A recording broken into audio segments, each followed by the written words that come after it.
Mga bossing, magandang araw po sa inyong lahat. Welcome back ulit sa channel natin. Sa video ito, quick vlog tayo. Meron tayong owner type Jeep dito na ipo-full review.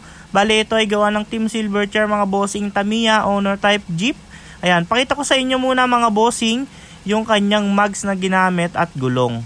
Bali, 4-stud universal, Atara 10.5 yung lapad, brand new lahat ng gulong, 1Li ang tatak mga boss. 19550 yung series ng gulong mga boss. Bali, naka Gemini suspension yung unit na to. Power steering na rin, yung rack and pinion, LED lights, signal lights, tsaka headlight mga boss. Ayan, LED. Yung bumper, simple lang, may fog lamp siya, then may bull bar siya sa ilalim ng bumper. Ayan po, simple lang siya mga bossing. Bali, ito pala yung engine bay niya mga boss. Ang makina niya po, Toyota 4K engine, 4-speed manual transmission. Ayan po yung mismong engine bay mga boss. Napakaganda yung busina, Bosch. Ayan yung fan para sa radiator. Napakaganda, napakaaliwalas. Talagang may pagmamalaki mo talaga na quality yung unit na ito mga bossing. Ayan yung makina, yung racing filter niya, simple lang. Ayan yung fan. Then ayan yung sinasabi ko sa inyong power steering na rack and pinion. Ayan po. Talagang sobrang lambot nitong unit na to mga boss gamitin. Ayan yung salinan ng ATF niya para sa power steering fluid. Then dito naman tayo sa labas mga bossing. Ayan yung windshield frame niya. Bagong gawa po yung windshield frame na to. And ayan yung salamin bago. Ayan yung sticker ng Team Silverchair. Ayan po yung mismong side mirror. Ang ginamit po na 2-seater sa kanya is Recaro SR3 copy mga boss. And ito naman yung kanyang view sa passenger side mga bossing. Ayan po, napakaganda. Ayan yung handbrake nya. Kompleto tong unit na to. Ayan yung shift knob. Talaga napakaganda mga bossing. Ayan po, sariwang sariwa. Ayan po yung seat belt nya mga boss. And ayan, kitang kita nyo yung quality ng gawa mga bossing. Talaga namang simple lang, pero kitang kita nyo yung kalidad ng gawa mga boss. Bali, ayan po siya. Ayan yung likod. Sa likod naman, tailgate, taillight, ayan po yung plate number. Wala naman pong iba dyan. Talagang yan po yung accessories niya sa likod mga bossing. Kung makikita nyo, malinis na malinis yung likod. Wala po siyang mismong accessories. Then dito naman tayo sa ginamit na steering wheel. Ayan po, upgraded na rin. Ayan yung mga switch ng fog lamp, ng hazard, tsaka yung sa fan. Ayan po, malinis na malinis yung mga racing pedals. Ayan, yung gauge na ginamit mga bossing, ito po, straight na rocks mga boss. Gumagana po lahat ng gauge niyan mga bossing. Bali itong unit na to, antayin nyo, i-deliver natin sa Maragondon, Cavite mga bossing. Bali sa mga gusto ng ganitong unit mga boss, or sa mga gusto magpa-assemble, 350,000 po mga bossing yung ganitong style. Ayan po, kompleto po yun, gagamitin nyo na lang. Then kasama na ang rehistro sa presyo na yun mga boss, 350,000. Ayan po, napakaganda, quality. Bali ngayong araw din po pala ito i-deliver mga bossing. Panoorin nyo hanggang dulo. Bali yung tangke po pala nito mga bossing stainless na din. And hindi na lang natin na ipakita mga boss. Ayan po, bali ihatid na yan ng Maragondon. Bali itong unit na to gagamitin po siyang pangkampanya. Bali ayan nga mga boss, bago i-deliver tong unit na to, pinapalitan ng langis. Pero bagong palit naman yung langis nito mga boss. Bagong top overhaul. Syempre nakakaya naman sa may-ari or sa magmamayari na ibigay ng yung nagamit na langis, is pinalitan na rin natin ng panibagong langis mga boss. Ayan po. Ayan, bago ihatid, pinalitan ng mga langis, chinek yung mga gear oil sa differential, sa transmission, pinalitan po natin lahat.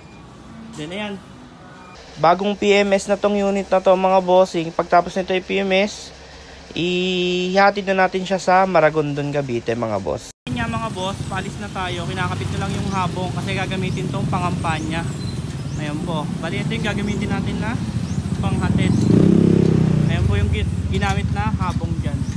Removable po yan mga boss. Ayan, naka-tornilyo, tapos ito naka-tornilyo din. Ayan. Para hindi masayang yung forma, talagang malinis na malinis yung pagkaka-customize dito. Ayan. Ayan po. Bali ito, wala talagang bubong. Ayaw na lagyan ng bubong kasi ito talaga yung forma nitong owner na to. Ayan, na malinis yung ibabaw. Ayan po yung forma nya. Tignan natin sa side view. Ayan o. Pogi-pogi. Bali ayun yung gagamitin natin pang hatid kasi yung bunsoy ayun o. Pahinga muna. Mga boss, andito tayo ngayon sa Caltex. Magpapakarga muna tayo mga boss. Ayan o. Napaka-pogi pala mga boss. Nung nalagyan ng habong. Ayan o. Pogi-pogi. Napakalinis niya tignan mga boss. Ayan, bali ayun pala kasama natin si Boss Randy. Ayan, kinakargahan lang din. Alis na tayo. Dito tayo sasakay.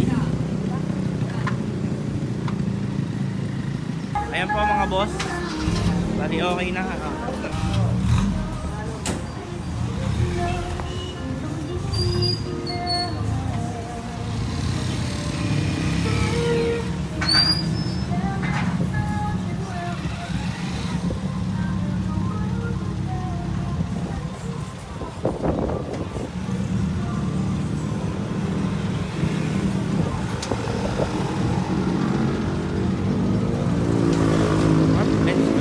Ayan mga boss, kasama natin si Boss Randy D. Kaway.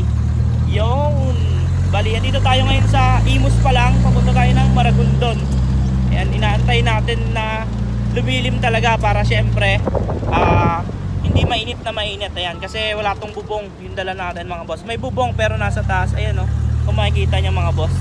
Bali ayan, dire-diretso lang yung takbo natin hanggang makarating tayo ng Maragondon. Bali ayan po pala yung mga gauge kompleto. Lahat po yan gumagana mga boss. Ayan, kakakarga lang natin. Halos mapuno-puno yung kinarga natin. Accurate po yung gauge mga boss. Ayan, kung makikita ninyo. Ayan yung amperes nya, yung kanyang oil gauge, tsaka yung temperature gauge, kagana po lang yan. Lalo na yung speedometer gauge yan. Kompleto po mga boss.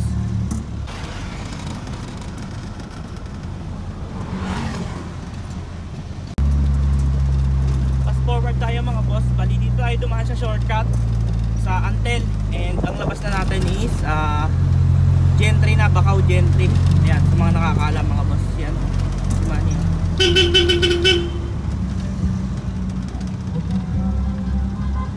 Bali ayan mga boss, transfer tayo. Dito tayo sumakay sa ating convoy. Nagpalit tayo ng pasahero, and para makuhanan din syempre natin siya ng magandang angulo sa rolling shot mga boss.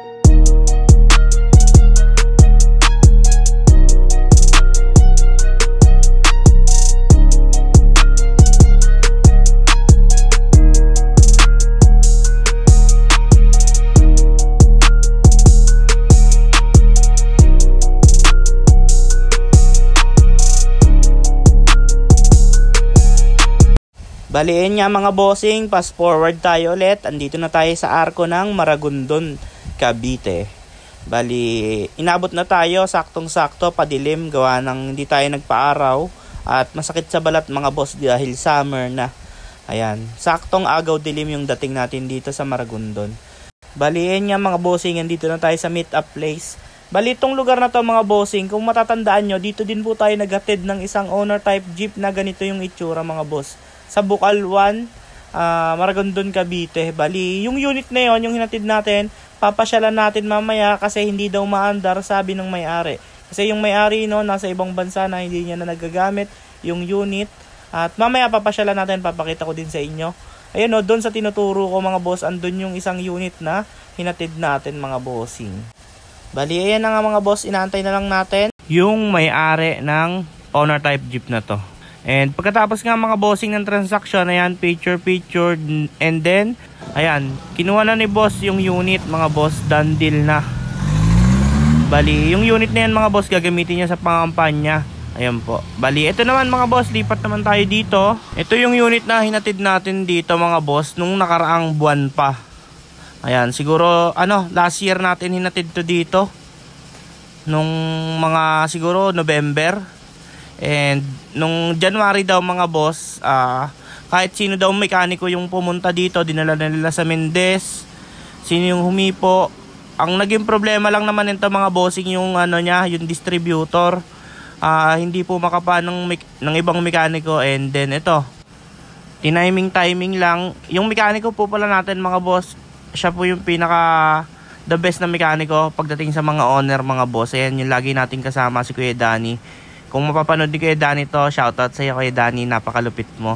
Ayan, siya po yung lagi nating kasama pag maghahatid tayo ng owner type jeep kung saan kasi kabisado niya lahat ng pasikot-sikot sa makina, kahit diesel pa yan mga boss. Kabisado niya mga boss. Pagtapos namin ito magawa, ayan, umuwi na rin kami kaagad mga boss. And ayan, inabot na tayo ng dilim. And bago nyo lisanin tong video na to mga boss, papakita ko muna sa inyo yung mga ilang picture ng unit na inihatid natin sa Maragondon, Cavite. Ito po siya mga bossing. And bago nyo pala lisanin yung video ito, huwag nyo po pala kalimutang i-click ang subscribe button at i-on ang notification bell para lagi kayong updated sa mga videos na ilalabas namin tungkol sa owner type jeep. And yun lamang po mga bossing. Maraming salamat sa inyong lahat. See you sa next video.